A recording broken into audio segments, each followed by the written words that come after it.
अब उसके बाद आइए हम लोग चर्चा करते हैं शिवालिक हिमालय या वाय हिमालय। तो हमने आपसे चर्चा किया था, फिर से एक बार रिपीट कर दे रहा हूँ। ट्रांस हिमालय, बृहद हिमालय, लघु हिमालय, शिवालिक हिमालय। सबसे दक्षिण में कौन सा हिमालय पड़ता है? शिवालिक हिमालय। तो आइए शिवालिक हिमालय के विषय में हम लोग चर्चा करते हैं।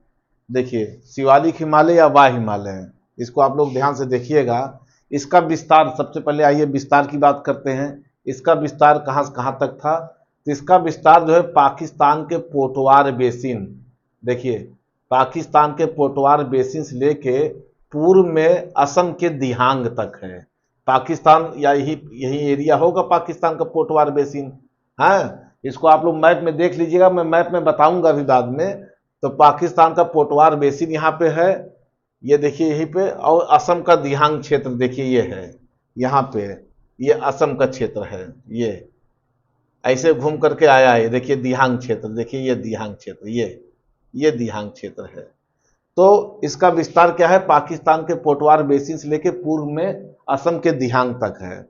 इसमें कुछ प्रसिद्ध दून हैं, जैसे देहरादून हो गया।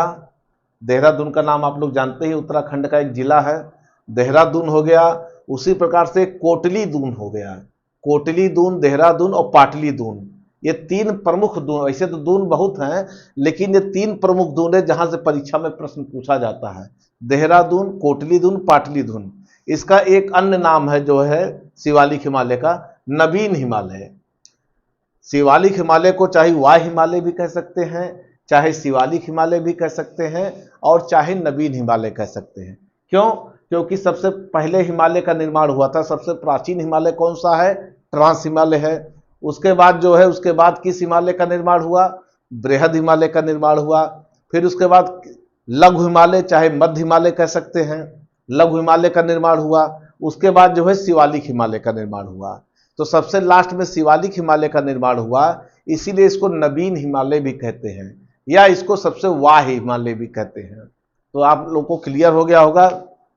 उसके बाद इसका जो निर्माण होता है, शिवालिक हिमालय का निर्माण, वो प्लायोसीन युग में होता है। हाँ, तो इसका निर्माण कब होता है?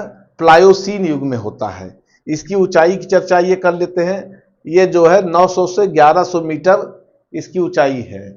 नवीन हिमालय, शिवालिक हिमालय की ऊंचाई जो है वो 900 से 1100 मीटर तक है। फिर इसकी चौड़ाई कितना है?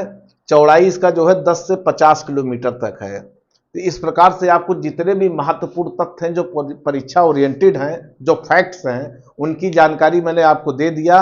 इन फैक्ट्स को आप लोग बार बार देखिए, यहाँ से क्वेश्चन बनेंगे, मैं दावे के साथ कह रहा हूँ। चूंकि भौतिक विभाजन से क्वेश्चन यही सबसे बनते हैं, चाहे किसी भी कॉम्पिटिटिव एग्जाम का पेपर आप लोग उठा के देख लीजिए, तो क्वेश्चन ज़्यादातर आपको यहीं से मिलते हुए दिखाई देंगे।